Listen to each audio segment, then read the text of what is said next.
ये हमारे second chapter का आधा भाग है जो मैं आपको समझा रही हूँ। उसके बाद मैं आपको तीसरा चैप्टर भी पढ़ाऊँगी, ठीक है। थर्ड पार्ट भी उसका थर्ड चैप्टर में आप आज मैं आपको समझाऊंगी, ठीक है। अंडर 14 क्रिकेट टीम के कप्तान के रूप में एक लड़का अपनी टीम के साथ क्रिकेट मैच खेलने के लिए अहमदाबाद आया था। उसकी टीम 5 स्टार होटल में ठहरी थी। सुबह उठते ही पूरी टीम कोच मैनेजर के साथ अल्पाहार के लिए तैयार थी, मतलब सुबह के नाश्ते के लिए तैयार थी। एक मात्र कप्तान नहीं दिखाई दे रहा था, मतलब उनमें से सिर्फ कप्तान दिखाई नहीं दे रहा था। उसे ढूंढने के लिए पूरी टीम लग गई, पर वह नहीं मिला। बाद में किसी ने जाकर उसके कमरे की गैलरी में देखा तो वह हाथ से गेंद फेंक रहा था, और जो ही गेंद दीवार से टकरा कर वापस आती थी, दूसरे हाथ से बल्ले से वह बॉल को खेल रहा था। साथ ही खिलाड़ी टीम में शामिल होने पर ही संतुष्ट थे, मतलब जो साथी थे वो ये समझ रहे थे कि हम टीम में शामिल हो गए, उससे ही वे संतुष्ट थे। लेकिन वह कप्तान होकर भी सारी रात अपने आप अभ्यास करता रहा। उसका अभ्यास एवं क्रिकेट के प्रति लगाव देखकर कोच मैनेजर और उसके सभी साथी दंग रह गए। आगे चलकर इस लड़के ने क्रिकेट जगत में अद्वितीय सफलता प्राप्त की। कई विश्व रिकॉर्ड उसके कदम चूमने लगे। किसी ने उसकी सफलता का रहस्य पूछा तो बड़ी विनम्रता से उसने उत्तर दिया, मैं हर मैच को 3 बार खेलता हूँ। पहले अभ्यास के रूप में, दूसरी बार सचमुच मैदान में, तथापि मैच के बाद मूल्यांकन व सुधार आवश्यकता के रूप में। मतलब पहले तो वो अभ्यास करते हैं, दूसरी बार मैदान में खेलते हैं, और तीसरी बार उसका मूल्यांकन करते हैं कि मैंने आखिर क्या गलतियां की हैं या आगे नहीं होनी चाहिए, आगे मैच खेलने के टाइम पे क्या क्या गलतियां हो सकती हैं, वे सब उसका पूरा मूल्यांकन करने के रूप में खेलते हैं, ठीक है। यह लड़का कोई और नहीं, क्रिकेट की दुनिया में सफलता के लिए नित्य नए कीर्तिमान स्थापित करने वाला हमारा सचिन तेंदुलकर है, ठीक है। सचमुच एकाग्रता, अविरल अभ्यास, कठोर परिश्रम एवं लगन ही सफलता के आधार हैं, ठीक है। फिर आगे है दूसरी जो वो है टॉपिक, प्रामाणिकता, ठीक है। अब इसमें है, एक दिन हजरत अली राज के खजाने की जांच करने गए। काम करते करते अंधेरा हो गया, मोमबत्ती जलाई गई। थोड़ी देर बाद 2 सरदार अपने निजी काम के लिए उनके पास आए। हजरत अली ने उन्हें बैठने के लिए कहा। हिसाब की जांच पड़ताल पूरी हुई। हजरत ने मोमबत्ती बुझा दी और मेज के खाने में से दूसरी मोमबत्ती निकालकर जला दी। सरदारों को यह देखकर बड़ा आश्चर्य हुआ। हजरत अली ने एक मोमबत्ती बुझाकर दूसरी मोमबत्ती क्यों जलाई, यह सरदार ने न समझ सके, और सरदार ने बड़ी नम्रता से हजरत अली से पूछा, ठीक है। जब उनके मन में ये सवाल आया कि इन्होंने मोमबत्ती बुझाकर दूसरी मोमबत्ती क्यों जलाई है, तब फिर उन्होंने हजरत अली बोले उसके उत्तर में कि भाई, अब तक मैं राज काज का काम करता था, इसलिए राज की मोमबत्ती जला रखी थी। अब निजी काम शुरू हुआ है, इसलिए मैंने अपनी मोमबत्ती जला ली, नहीं तो मैं चोर या हरामखोर कहलाता। हर एक आदमी को चोरी और हरामखोरी से बचकर चलना चाहिए, चाहे वो अमीर हो या फकीर, ठीक है।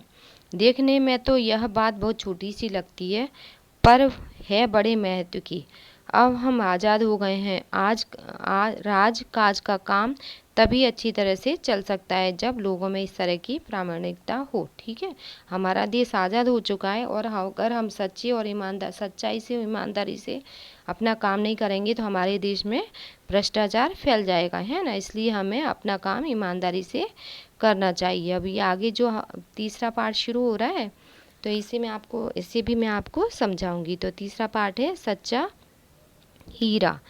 प्रस्तुत कहानी में व्यक्ति के ज्ञान के साथ साथ उसके कर्म को भी महत्व दिया गया है। अच्छा ज्ञान, अच्छी बात और वह अच्छा आचरण में नहीं है तो निरर्थक है। इस बात को रोचक तरीके से प्रस्तुत किया गया है। मतलब अगर अच्छा आचरण और अच्छे विचार अच्छी तरह से नहीं उसको अपनाया गया तो ये उसका जो आचरण होता है वो निरर्थक होता है, ठीक है। अब ये कहानी यहाँ से शुरू होती है। सूर्य अस्त हो रहा था। पक्षी चहचहाते हुए अपने अपने नीड माने घोंसले की ओर जा रहे थे। गांव की कुछ स्त्रियां पानी लेने के लिए घड़े लेकर कुएं की ओर चल पड़ी। पानी भरकर कुछ स्त्रियां तो अपने घरों को लौट गईं। उनमें से 4 कुएं की पक्की जगत पर बैठकर आपस में इधर उधर की बातें करने लगी। बातचीत करते करते बात बेटों पर जा पहुंची। उनमें से एक की उम्र सबसे बड़ी लग रही थी। वह कहने लगी, भगवान सबको मेरे जैसा बेटा दे। ठीक है, मतलब वे सब अपने अपने बच्चों की, बेटों की तारीफ कर रही थी। मेरा बेटा लाखों में से एक है। उसका कंठ बहुत मधुर है, वह बहुत अच्छा गाता है। उसको सुनकर कोयल और मैना भी चुप हो जाती हैं। लोग बड़े चाव से उसका गीत सुनते हैं। ऐसा एक स्त्री बोली। उसकी बात सुनकर दूसरी स्त्री का मन हुआ कि वह भी अपने बेटे की प्रशंसा करे। ठीक है, उसने पहली स्त्री से कहा, मेरे बेटे की बराबरी तो कोई नहीं कर सकता। वह बहुत ही शक्तिशाली और बहादुर है। वह बड़े बड़े बहादुरों को भी पछाड़ देता है। वह आधुनिक युग का भीम है। यह सब सुनकर तीसरी स्त्री और औरत भला चुप होने रहती, वह बोल उठी। मतलब 2 जब बोली तो वह तीसरी भी स्त्री बोल उठी। वह बोलने लगी, मेरा बेटा साक्षात बृहस्पति का अवतार है। वह जो कुछ पढ़ता है एकदम याद रह जाता है। ऐसा लगता है मानो उसके कंठ में सरस्वती का निवास हो। ठीक है, तीनों औरतों की बातें सुनकर चौथी स्त्री चुपचाप बैठी रही। उसने अपने बेटे के बारे में कुछ नहीं कहा। पहली ने उसे टोकते हुए कहा, क्यों बहन, तुम क्यों चुप हो? तुम भी तो अपने बेटे के बारे में कुछ बताओ। चौथी स्त्री ने बड़ी ही सहज भाव से कहा, मैं अपने बेटे की क्या प्रशंसा करूं? वह तो गंधर्व सा गायक है, न भीम सा बलवान और न ही बृहस्पति सा बुद्धिमान। कुछ समय बाद जब वे समय सब बड़े सिर पर मतलब उसने ऐसा बोला कि मेरा बच्चा तो ना तो अच्छी तरह से गाता है, मतलब गायक भी नहीं है, ना भीम की तरह बलवान है और ना ही बृहस्पति की तरह बुद्धिमान है। ठीक है, तो मेरे बेटे में ऐसी कोई खासियत नहीं है कि मैं उसके बारे में बताऊं। ठीक है, कुछ समय बाद जब वे सब घड़े सिर पर रख कर लौटने लगी, मतलब उसने कुछ बताया नहीं तो वे सब अपने घड़े सिर पर रख के लौटने लगी अपने घर की तरफ। तभी किसी गीत का मधुर स्वर सुनाई पड़ा। सुनकर पहली स्त्री बोली, सुनो, मेरा हीरा गा रहा है। तुम लोगों ने सुना? उसका कंठ कितना मधुर है। वह लड़का गीत गाता हुआ उसी रास्ते से निकल गया। उसने अपनी माँ की ओर कोई ध्यान नहीं दिया। इतने में दूसरी स्त्री का बेटा उधर से आता दिखाई दिया।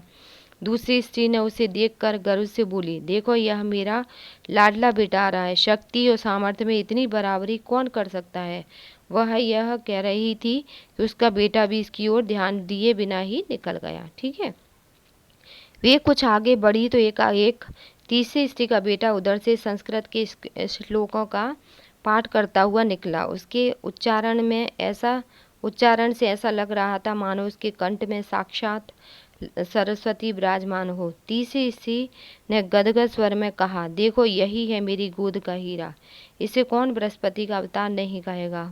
परंतु उसका बेटा भी माँ की ओर देखे बिना ही आगे बढ़ गया।